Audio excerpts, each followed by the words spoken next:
colors of the sun.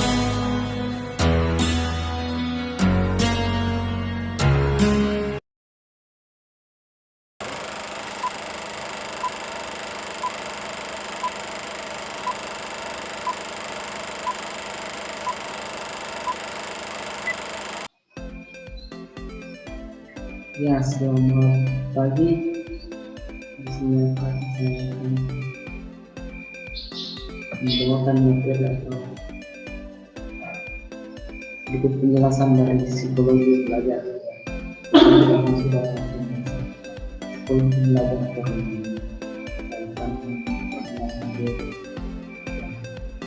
nama saya Abdiel Sugeng. Saya di kampus Politeknik Negeri Samarinda, jurusan Kemaritiman, Prodi dan Pendidikan, atau Pertata Pelayanan Niaga dan Kepulauan. Di sini saya akan menjelaskan tentang psikologi belajar di tingkat apa sih yang dimaksud psikologi belajar. Di sini saya akan menjelaskan sedikit tentang psikologi belajar. Ya, apa itu psikologi belajar? Di sini ada dua pengertian dalam artian sederhana. Psikologi adalah disiplin ilmu yang belajar lebih dalam mengenai mental, pikiran, dan perilaku manusia. Yang kedua, dalam bahasa Latin sendiri, psikologi sendiri berasal dari bahasa Latin yaitu psikis dan logos.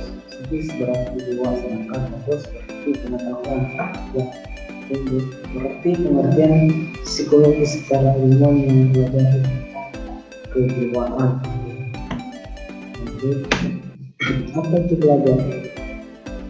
Menurut orang Indonesia yang bernama Kesan Hakim, belajar adalah suatu proses perubahan di dalam kepribadian manusia, dan perubahan tersebut dikatakan dengan untuk peningkatan kualitas dan kuantitas tingkah laku seperti peningkatan kecakapan, pengetahuan, sikap, kebiasaan, pemahaman, keterampilan, dan daya pikir, dan lain-lain kemampuan. Yang kedua, menurut ini tahun 2009, belajar adalah suatu proses di mana suatu organisme berubah tingkah lakunya kan akibat pengalaman. Yang menurut Krismin sendiri sini adalah belajar adalah suatu proses di mana suatu organisme berubah tingkah lakunya sebagai akibat pengalaman.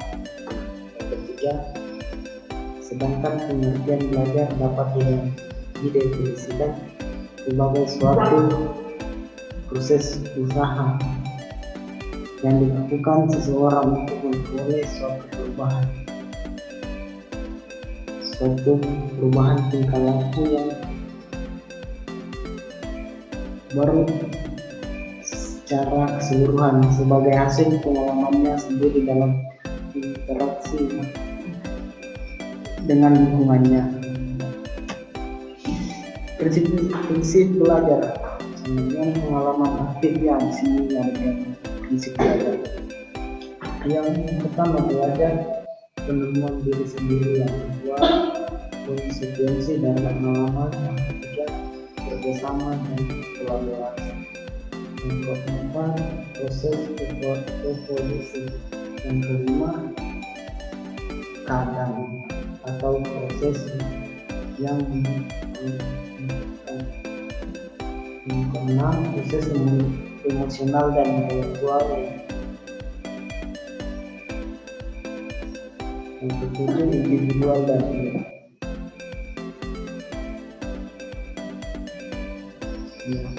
next. Ya, psikologi belajar. Ya, psikologi belajar adalah ilmu yang mempelajari prinsip perilaku manusia dalam penerapan sebagai belajar dan pelajaran. Dengan kata lain, psikologi belajar menjadi institusi bagi seseorang mengajar ketika ia menjalankan tugas mengajar di dalam kelas, sehingga tampak ada pengertian ketika ketika mengajar dengan mempertimbangkan prinsip psikologi murid. Menurut Mr. Brown and Alice Brown pada bukunya Education Psikologi menyatakan bahwa psikologi pendidikan adalah ilmu pengetahuan praktis dan berusaha untuk menerangkan belajar sesuai dengan prinsip yang ditetapkan secara ilmiah dan fakta-fakta sekitar di sini dapat disimpulkan bahwa psikologi belajar adalah ilmu pengetahuan yang berusaha mempelajari, menganalisis prinsip-prinsip perilaku manusia dalam proses belajar dan pembelajaran. Dan psikologi belajar terdapat beberapa uraian. Di sini belajar terdapat beberapa uraian. Nomor lingkup psikologi, kedua metode dari psikologi belajar, ruang lingkup psikologi belajar. Psikologi belajar juga mempunyai ruang lingkup yang khas yang berbeda dengan cabang psikologi lainnya.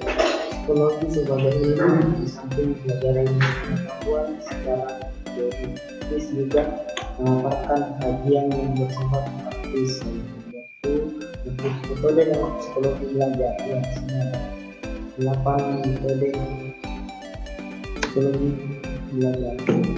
Ya, berapa literatur psikologi menuliskan bahwa ada beberapa metode yang dalam psikologi belajar tersebut. Pertama, metode introspeksi, yang kedua ekstrospeksi, dan ketiga kuesioner atau angket, yang keempat interview, yang kelima biografis, yang keenam metode riwayat hidup atau klinis, yang ketujuh metode eksperimen, dan yang kedelapan metode tes.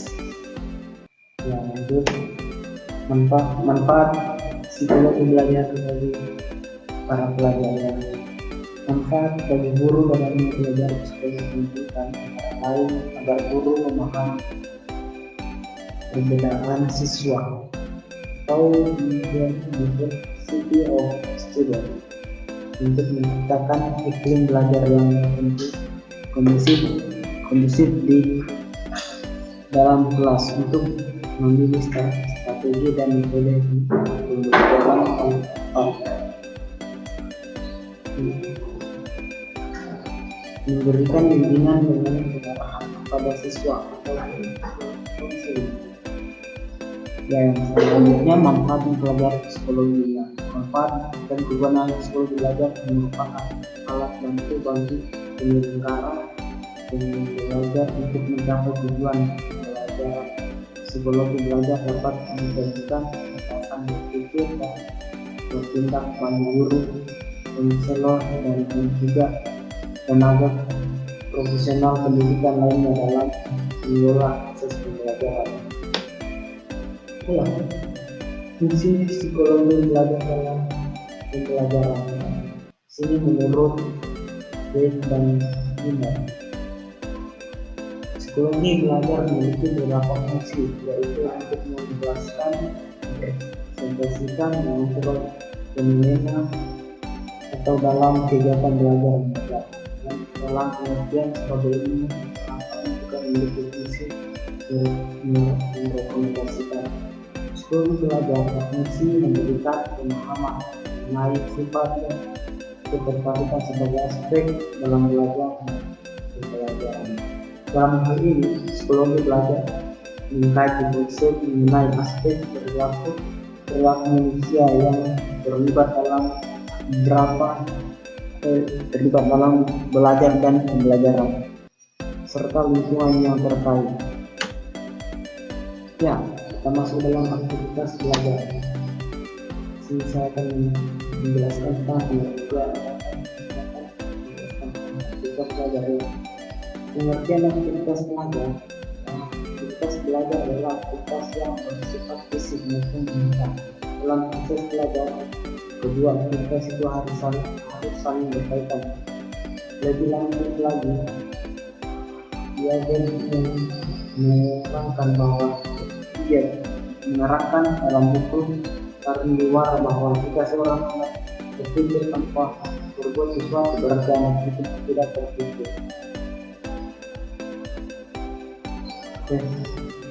Berpikir tanpa berbuat sesuatu berarti anak itu tidak berpikir.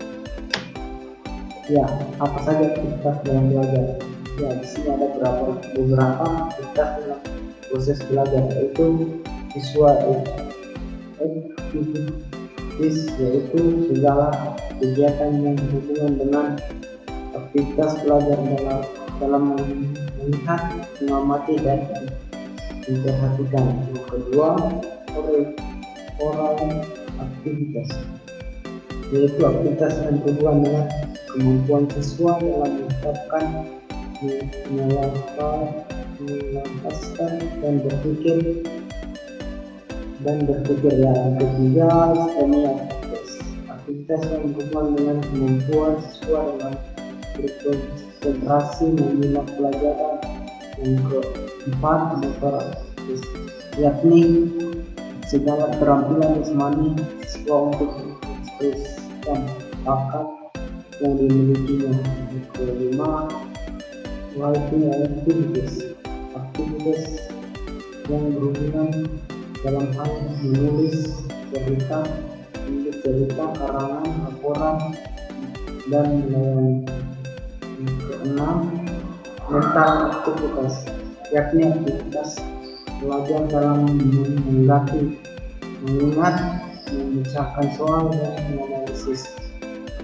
Yang selanjutnya, emosional aktivitas merupakan aktivitas yang berhubungan dengan perasaan yang dirasakannya, misalnya menaruh minat, merasa bosan, gembira, semangat, bergairah, berani, tenang, dan jujur. Itu ada beberapa aktivitas dalam proses belajar. Selanjutnya ada beberapa faktor pendukung kegiatan belajar. Pertama, faktor internal, dan kedua faktor eksternal.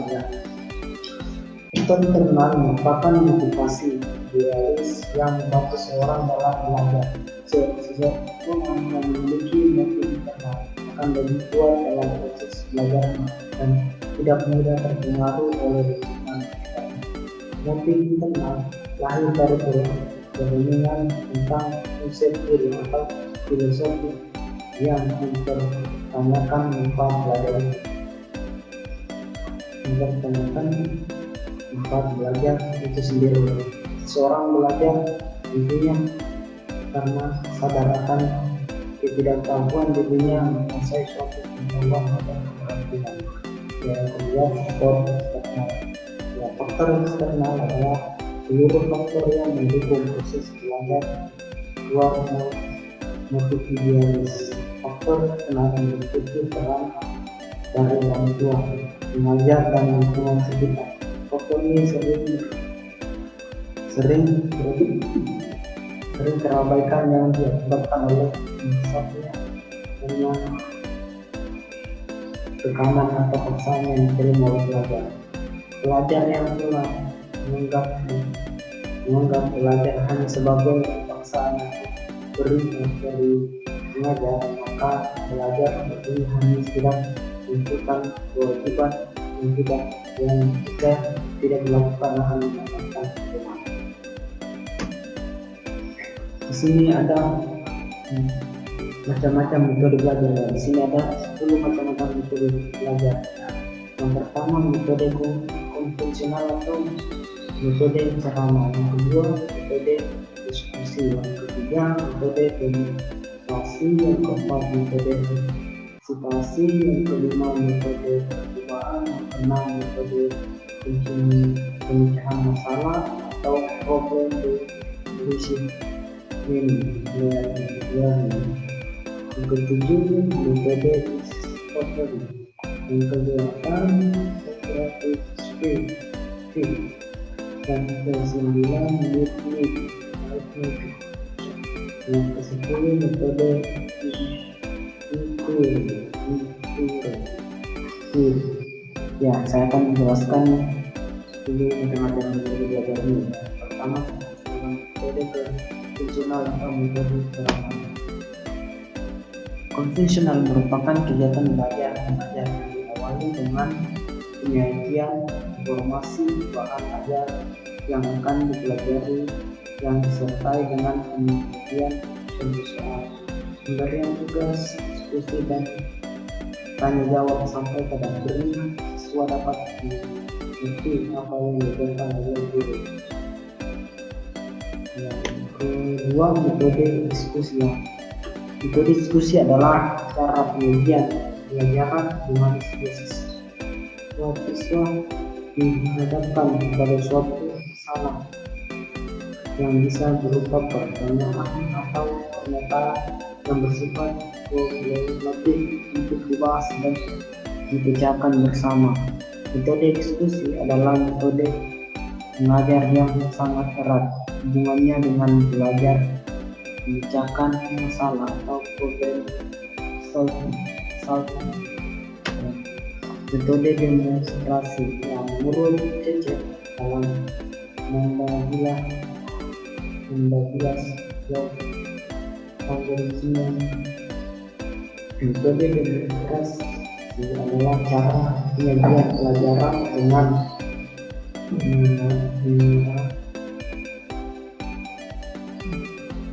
adalah cara penyajian pelajaran dengan menggunakan suatu proses kejadian.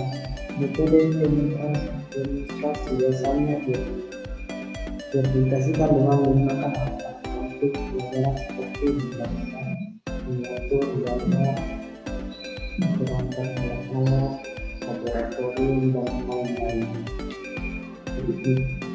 Metode replikasi, metode penugasan atau replikasi adalah metode penyajian bahan di mana guru memberikan tugas tertentu agar siswa melakukan kegiatan belajar di kelas, di halaman sekolah, di laboratorium, di perpustakaan dan di sekolah lainnya.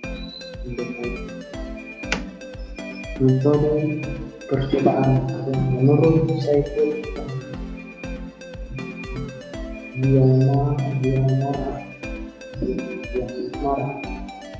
tahun 2000. Metode percobaan adalah pemberian kesempatan kepada anak didik, perorangan atau kelompok untuk melakukan suatu proses atau percobaan. Ya, yang selanjutnya metode pemecahan masalah atau problem learning. Ya, di sini yang dimaksud dengan problem based learning atau PBL merupakan metode pengajaran yang mencirikan adanya permasalahan yang sebagai konteks untuk para peserta didik belajar berpikir kritis dengan keterampilan pecahan masalah dan pengetahuan. Selanjutnya metode discovery atau penemuan adalah metode pengajar yang mengatur pengajaran sedemikian rupa sehingga anak memperoleh pengetahuan yang sebelumnya belum diketahui itu tidak dapat digunakan sebagai atau seluruhnya kehidupan sendiri. Selanjutnya yang metode comparative script. Comparative script adalah kontrak belajar yang eksplisit antara guru dengan siswa dan siswa dengan siswa mengenai cara-cara komunikasi. Selanjutnya ini metode meeting adalah cara mengembangkan kegiatan berpikir ke segala arah, menangkap berbagai pikiran dan berbagai ide. Selanjutnya yang terakhir metode inquiry. Metode inquiry merupakan metode pembelajaran yang berupaya menanamkan dasar-dasar berpikir ilmiah pada diri siswa, sehingga dalam proses pembelajaran ini siswa lebih banyak belajar sendiri, melakukan aktivitas dan mengerjakan masalah. Yang inilah beberapa pembahasan tentang psikologi belajar ya. Hari ini